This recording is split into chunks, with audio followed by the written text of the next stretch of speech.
wabarakatuh. Saya di sini akan menjelaskan tentang pengertian vektor. Vektor adalah suatu besaran yang mempunyai nilai dan arah.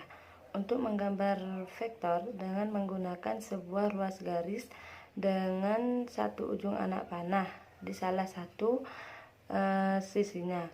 Panjang garis sebagai nilai vektor dan anak panahnya menunjukkan sebagai arahnya. Karena ujung pangkal P dan ujung Q, maka vektor disebut sebagai vektor PQ. Panjang vektor PQ yang dilambangkan dengan PQ yang ada anak panahnya di atas. Cara penulisan vektor itu ada tiga, yaitu dengan cara huruf kecil yang dicetak tebal dan huruf kecil yang ada anak panahnya, serta yang barusan itu PQ huruf besar ada anak panahnya. Pada operasi vektor, pada operasi vektor di sini di penjumlahan dan pengurangan itu ada dua cara, yaitu dengan cara segitiga dan jajar genjang. Secara geometri, penjumlahan dan pengurangan vektor itu dapat dilakukan dengan dua cara, yaitu dengan cara segitiga dan jajar genjang. Pada segitiga, yaitu titik pangkal vektor B berhimpit ruas dengan titik ujung vektor A. Jumlah vektor A dan B didapat dengan menarik ruas garis dari titik pangkal vektor A ke ujung vektor B. Ruas garis yang diwakili oleh vektor C sebagai A tambah B sama dengan C atau A kurangi B sama dengan C. Sedangkan dengan jajar genjang itu, jika pada di R2, semisal A tambah B sama dengan A1 A2 tambah B1 B2, maka jadinya itu sama dengan A1 tambah B1 A2 tambah B2. Nah, sedangkan pada R3 itu sama aja, berarti jadinya gini, A tambah B sama dengan A1 B1 A1 A2 A3 ditambah B1 B2 B3, maka A1 tambah B1 A2 tambah B2 dan A3 tambah A3. Sedangkan pada perkalian vektor di sini, perkalian skalar dengan vektor, maka jika K skalar tak nol dan vektor A sama dengan A1I tambah A2J tambah A3K, maka vektor KA sama dengan KA1, KA2, KA3. Perkalian skalar dua vektor. Jika vektor A sama dengan A1J tambah A1I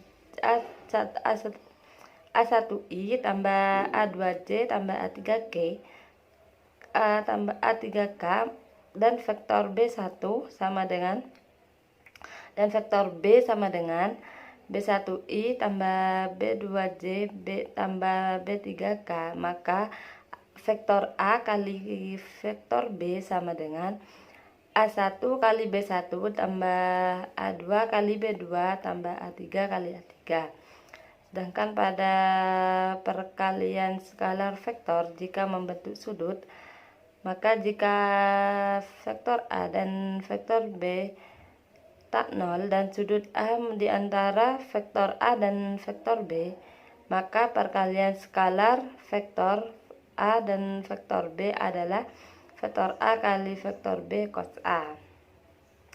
Nah, sedangkan pada sifat-sifat operasi vektor, jika vektor A, vektor B dan vektor C di R2 dan R3 dan KI-nya adalah skalar tak nol, maka berlaku vektor A tambah vektor B sama dengan vektor B tambah vektor A. Vektor A tambah vektor B tambah vektor C, maka vektor A tambah dalam kurung vektor B tambah vektor C dalam kurung. Vektor A tambah vektor 0 dan 0 tambah A, vektor A sama dengan A. Nah, masih banyak operasi lainnya sudah saya jelaskan di makalah tersebut. Sedangkan pada proyeksi vektor, panjang proyeksi vektor A pada vektor B adalah vektor C sama dengan vektor A kali vektor B bagi vektor B. Proyeksi vektor A pada vektor B adalah vektor C sama dengan vektor A kali vektor B per bagi vektor B pangkat 2 kali B. Cukup sekian dari saya. Assalamualaikum warahmatullahi wabarakatuh. Perkenalkan, nama saya Maulidiana Suhaimi, NIM T 2019-7083. Di sini saya akan menjelaskan sedikit tentang perbandingan vektor dan fungsi vektor dalam penerapan kehidupan sehari-hari. Baik, di sini saya akan menjelaskan perbandingan vektor. Posisi benda dalam koordinat dipelajari dalam bahasan vektor. Sebuah ruas garis yang memiliki titik pangkal dan ujung dinyatakan dalam sebuah vektor. Diberikan sebuah titik A dan B dengan koordinatnya masing-masing dihubungkan sehingga membentuk ruas garis lurus AB. Titik P yang berada pada ruas garis AB akan membentuk sebuah perbandingan panjang. Titik P terletak pada ruas garis AB. Dapat diketahui posisinya melalui besar perbandingan ruas garis dan koordinat titik A dan B. Gambar vektor seperti deskripsi yang telah disebutkan tersebut seperti gambar berikut ini. Bagaimana cara mengetahui koordinat titik P? Cara mengetahui koordinat titik P dapat menggunakan rumus pada perbandingan vektor. Cara menentukan titik koordinat pada perbandingan vektor dapat disimak lebih lanjut pada pembahasan di bawah. Perbandingan vektor di dalam pada ruas garis.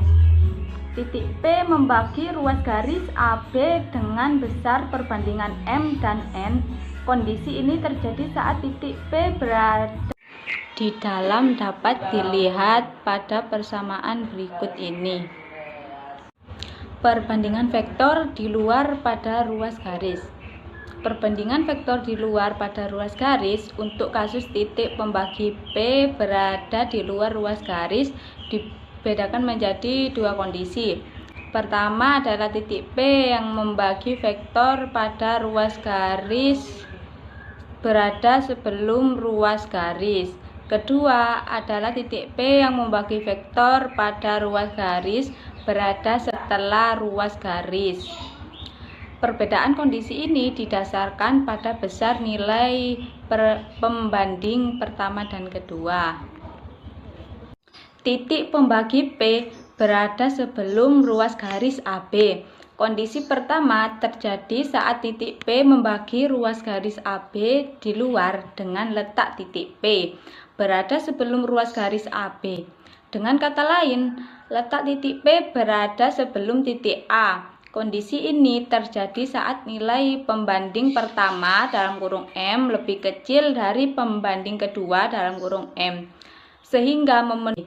Dengan kata lain, letak titik P berada sebelum titik A. Kondisi ini terjadi saat nilai pembanding pertama dalam kurung M lebih kecil dari pembanding kedua dalam kurung M, sehingga memenuhi M lebih besar dari N. Berikut ini adalah persamaan yang digunakan untuk menentukan letak koordinat titik P.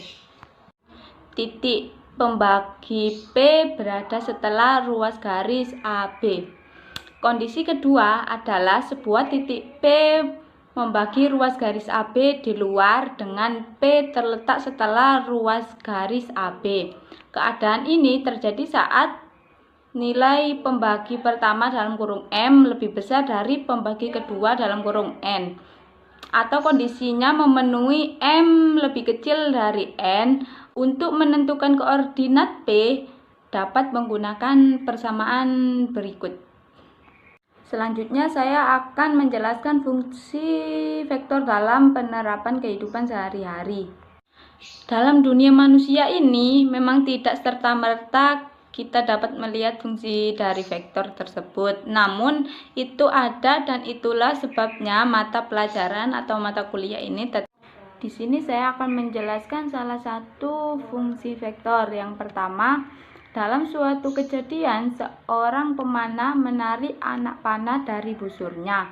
Sebenarnya arah gerak anak panah merupakan penjumlahan vektor gaya tarik tali dari kedua ujung busur tersebut. Yang kedua, metode vektor juga diaplikasikan terhadap seseorang yang sedang bermain layang-layang, sehingga arah layang-layang yang sedang terbang tidak lurus terhadap orang yang memegang tali layangan. Dengan demikian, orang tersebut dapat melihat layangan lebih jelas karena ada pengaruh vektor. Itu saja penjelasan dari saya, kurang lebihnya mohon maaf.